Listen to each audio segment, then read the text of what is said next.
I just said, okay, it, I want to be the best in dropshipping content. I will release everything that I know for free. Everything that the other guys are putting in their courses for payment, I will put it for free in my YouTube channel. In 2016, Lior posed and emailed his list and said he was going to create 100 videos in 100 days, all on the topic of dropshipping. All because no YouTuber would talk about his all-in-one dropshipping platform, AutoDS. There's a lot more to AutoDS's story and growth than just the YouTube videos, and thankfully, I had the opportunity to chat with Lior about his journey with AutoDS. We talked about how he started AutoDS as an internal software tool to start, how it becoming this secret tool for dropshipping was such a big key to their growth, and how they were recently acquired by Fiverr. Lior started his career by being a software developer for a few different startups. He was a freelancer for them, and that's how he has a technical background. But while he was doing that, he also started a dropshipping business in 2014 where he would sell products specifically on eBay. And because he has these software projects that he's working on, he's trying to manage this dropshipping business. He ends up building this internal software to help scale the dropshipping business.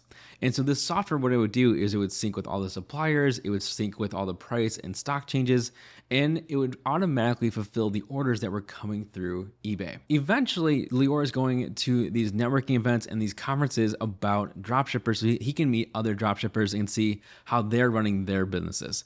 And every time he talked about how he was managing his dropshipping business and talking about this internal software tool, all these dropshippers were like, okay, why are you not sharing that particular software with the rest of us? There was only at the time from when talking with Lior that there was only one other software that was kind of similar, but it was meant for like these larger sellers and it was quite buggy according to Lior. There was no software to help automate this dropshipping business as there are today. Now, seeing the opportunity and seeing all these questions of like, okay, why are you not sharing this?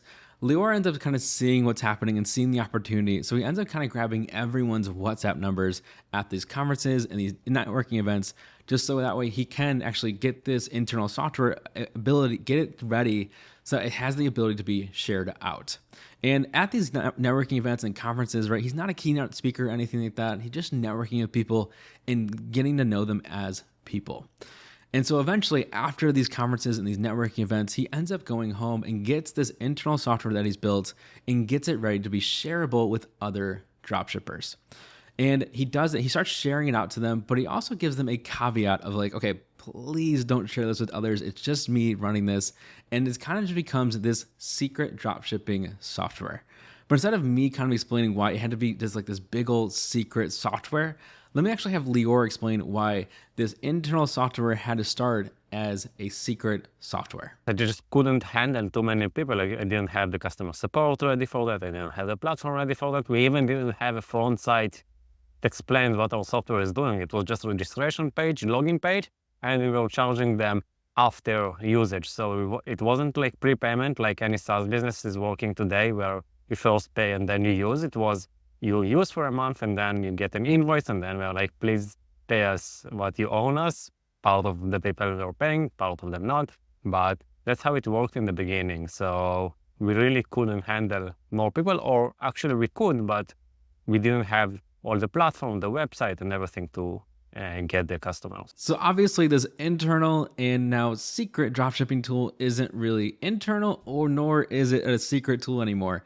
It's getting shared out more and more, and it's just Lior to help start what becomes AutoDS. And Lior eventually turns this into a real business and puts his full focus into the business, and he ends up creating, like a billing structure that helps them actually get the money that they need for the tool, and also builds a website and just the foundations of having a SaaS business.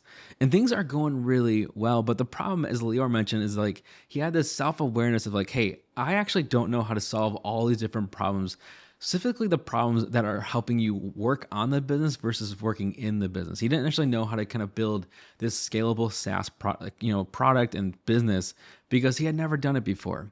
And so he kind of creates this really interesting kind of strategy about how to kind of bring, the right people in, but also learn more about for his own experience of how to actually solve some of these problems. So let me actually have Lior explain how they would go about approaching some of these problems, but also how they would bring some experience into the AutoDS team. It was always, okay, I have a problem. How can I solve this problem, and who already solved similar problems? So for example, we want to hire head of product to AutoDS. Let's find a VP product in another bigger company, SaaS company, who already done that, who already knows what I need to check when I hire head of product. That's an example. Okay, finance. Let's find someone who already built a complicated and complex finance models for bigger companies. So then I don't need to think and make mistakes in the middle while I'm growing my finance of our company. So it always was, okay, let's find someone who already done that and just talk to them. In many cases, we even didn't need to pay them, especially in the beginning, because people are happy to share their knowledge. So it's a clever way to solve some of these problems. It's one that you'll see a lot more in venture-backed companies, but not necessarily bootstrapped companies. And AutoDS was fully bootstrapped. But here's the kind of the key difference. If you're a venture-backed company, you can give away equity much easier. You have stock options. You're kind of built to give away stock options and things like that. For bootstrapped companies, you might not even have stock. Especially if you're an LLC, like stock options don't even really exist legally. So it's a lot trickier. And I think Lior's solution here about having like retainers and kind of have this really cool model around it is really interesting. I think it's a really good way, especially if you're more of like a first-time founder, to bring in experience through the door. And this strategy must have really worked because as when I was talking to Lior about the revenue curve, it really worked. So according to Lior, they would double almost every single year, except in 2020, they really skyrocketed because everyone was at home, but they continued to double even after that. And eventually over time, they actually went from like just Lior to now a 130 person team all around the world, and they were profitable. So everything's perfect, right? Well, Lior makes the decision to actually sell AutoDS in July 2024 to Fiverr. So here's Lior to explain why they made that particular decision. So as an entrepreneur, you always check the opportunities that you get. For us, we bootstrapped. We worked for many years. For first 5 years, we weren't even profitable. But when we got acquired, we were already very profitable. The reason why we agreed to Fiverr after, for example, 2 years ago, I got an offer that we considered and we made the process for over 3 months. And the day before signing, I just decided to drop this offer because I didn't believe in their CEO. With Fiverr, it's a company that I really believe in. Personally, we designed our first logo with them, first eBay template. He used a lot of the services on Fiverr. It's a company that we know that their founders are really great and really well known. We believe in what they are doing. We believe that that's the future also, all this freelancers world. And the most important is that AutoDS's customers and dropshippers need Fiverr's freelancers to succeed. We get a lot of new dropshippers, but with Fiverr freelancers, we can really make them to become more successful dropshippers and really to succeed, really to help them to run their campaigns, to create their campaigns. So that's from AutoDS's side. From Fiverr's side, dropshipping is one of their main categories. So it just makes sense to push to all these people AutoDS's platform and have them to succeed with our platform. So that's what worked for us. It was very important for me. My own reputation, AutoDS's reputation, in the end, it's my baby that I built for many years, and I wanted to find a good company that I really believe in. That part was really interesting to me because it seemed like everything was kind of perfect, right? You have this really good team, you have a lot of money, you're profitable, things seem to be going really well. But then you're like, ooh, actually, let's actually sell this to Fiverr still. And that's a really interesting decision. And I think one that actually makes a lot of sense after Lior explains it, right? So that way you can grow AutoDS even to another level because Fiverr does have a lot more resources than most companies because, right, they have a marketplace, so a lot of different people kind of involved. But they also have, right, these revenue. They have a marketing team that can really help augment everything that is happening at AutoDS. So that's the high level story of AutoDS. But now I want to get into more of the growth strategies of AutoDS, specifically more in the early days, because AutoDS actually has one of the most diverse set of growth strategies that I think I've seen with a bootstrap company specifically. In the early days, it was still even really diverse then, but today it's like it's super diverse. So I want to really get into more of the first three that they really focused on, and specifically the ones that kind of got them to the $250K in annual revenue.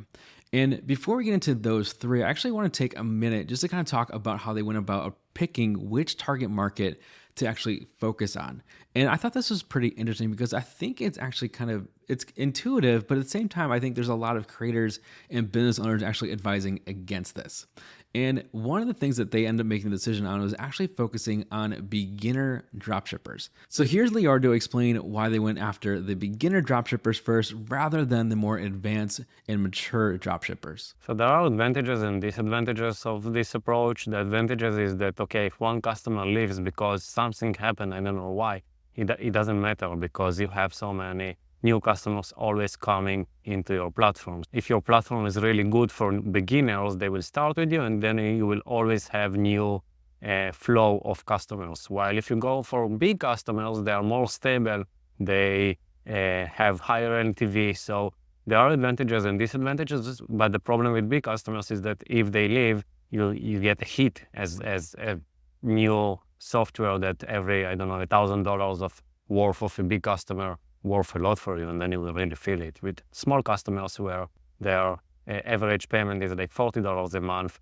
even if one customer like that leaves, it's fine. We always put the focus to really give them the right education. Yes, we also prioritized features that our biggest customers need, but the marketing, like the first step in the door, came from the beginners. It doesn't mean that we don't listen to them and that we don't create the right features they need. We are still a tech company, we still do the best for our customers, but for marketing, we were doing like no-touch funnel for beginners. So it's interesting, right? So they attract more of the beginner dropshippers, but they're also building, AutoDS and the features for more of like the advanced and the ones that are growing with them. So it's kind of like you're building a product for one a little bit, and then but also marketing in one specific way. It's kind of an interesting way to approach growth, specifically in the early days. And now AutoDS is more advanced. They have the teams that they can kind of manage that better, but it's an interesting approach to how they went about getting their initial customers and specifically how they went about thinking about their initial target market. Initial target market out of the way, let's talk about the real growth strategies. So the first growth strategy I want to talk about that they used was community. And there's kind of two different facets to this. First, right, is as I kind of mentioned at the very beginning of this video, right, it was Lior going to conferences and these networking groups, and he would meet them, he'd get their WhatsApp numbers, and it's very much the advice of like do things that don't scale. So he'd build relationships with them and kind of, just see what they're doing. And that's how they would find out about AutoDS initially, especially, right, it was that secret dropshipping tool. But eventually they would actually build a Facebook group and add people to that instead. And I think there's actually a couple of things that are kind of clever of how they engaged the community, specifically in the Facebook group. The first here part is that they would actually release surveys in that Facebook group and ask, okay, what do you want to see more? So that might be more like the content that they wanted to see, maybe on YouTube or even within Facebook. But also really which features are like what's actually like what would actually be helpful to help you build your dropshipping business. And then the second thing that they would do is that a lot of people, right, would put in that Facebook group of, okay, I want to see this specific supplier within AutoDS. And they would actually do that, right? They would go, when that happened in the Facebook group, Lior and his team at AutoDS actually what they would do is actually find that supplier. Maybe they could even just use the APIs and then do that right away. Or they would end up building the relationship that they needed to actually bring them on to AutoDS. And once they actually had them on to AutoDS, him and his team would actually go back into that specific Facebook post and that specific comment and go, okay, it's ready there now. And I think that's really clever for kind of two reasons. There's a lot of two things here. But first, right, is that you're building a relationship with whoever commented that and you're like, hey, they're actually listening to me. But number two, right, is you're actually, if you're a beginner or maybe you're new to that community within the AutoDS community, specifically on Facebook, if you're going to see that comment and be like, hey, they're actually they're listening. So like everyone's kind of seeing that, but also like, hey, like they're actually growing and things are developing. It's kind of like you can see the growth happening live, which is really stinking cool. The second growth strategy that AutoDS used was courses. And the courses when I was originally thinking about this didn't like come naturally to me, like why this made sense. But then if you think about the target market specifically, it's beginner dropshippers. And if you're a beginner, there's kind of two different ways you're probably going to learn specifically as a dropshipper. One is through courses, and the second is going to be YouTube. And more on YouTube in just a second. But courses, right, are really interesting because, right, they're going to go there. And so what they would do with AutoDS and Lior would do is actually go to these course builders, these mentors, these people that were kind of the thought leaders within these courses, and actually tell them and ask them like, hey, can you put AutoDS and we'll make you an affiliate partner for us, right? And so that way they get a little bit of cut of revenue and whatnot. And this strategy worked really, really well. And this strategy specifically worked really well on Udemy. If you look on Udemy, if you search AutoDS, you're going to see that AutoDS just themselves has over 160,000 people signed up as students on Udemy specifically. That's not including other dropshipping courses on Udemy or even dropshipping courses across kind of online platforms in general. So just to have 160,000 people on Udemy just for AutoDS courses shows you how impactful this kind of growth strategy was, specifically with beginner dropshippers. It's a really clever way of growing a business. The third growth strategy, I just hinted at this maybe like 30 seconds ago, is YouTube.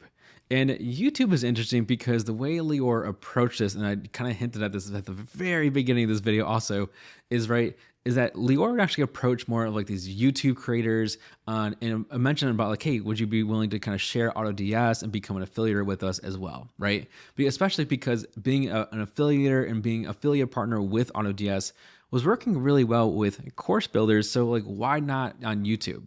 And Lior mentioned to me that actually this didn't work at all. Like just approaching YouTube creators, like they would never even respond to his emails. And one of these YouTubers actually said like, hey, I'll get coffee with you, but then actually didn't show up. So after all these different frustrations about YouTube creators not wanting to partner with them, Lior just kind of said, screw it. What I'm going to do is actually create 100 videos in 100 days, and I'm going to release all the things that I know about dropshipping all onto YouTube. And Lior did it all. He would do the thumbnails, SEO, the posting, the editing, all of the content. And if you look back, the content is like it's not perfect by any means, but it is really valuable, especially if you're getting started. And that strategy has worked out really well, where it's actually now one of their top growth strategies even today. And they have over 250,000 subscribers just on YouTube. Now, if you want to fast forward to today, the growth strategies of AutoDS have changed a little bit, but not dramatically. According to Lior, the top 3 ways people find how they're growing AutoDS today is first is refer a friend. And interestingly enough, there's actually no like incentive structure there, which is pretty interesting. Number 2 is SEO, which is also interesting because everyone's been avoiding SEO lately, it seems like, because it's dying with ChatGPT and things like that. And the third one is YouTube. So that one has stayed strong, and it seems like just like YouTube is going to be forever and ever and ever. Now, if you want to learn more about AutoDS and Lior, you can actually find AutoDS at autods.com, and also more about Lior on his LinkedIn and his Instagram page. If you found this video helpful, I would love it if you can give it a like. And if you're looking for more content like this, check out the newsletter in the description below.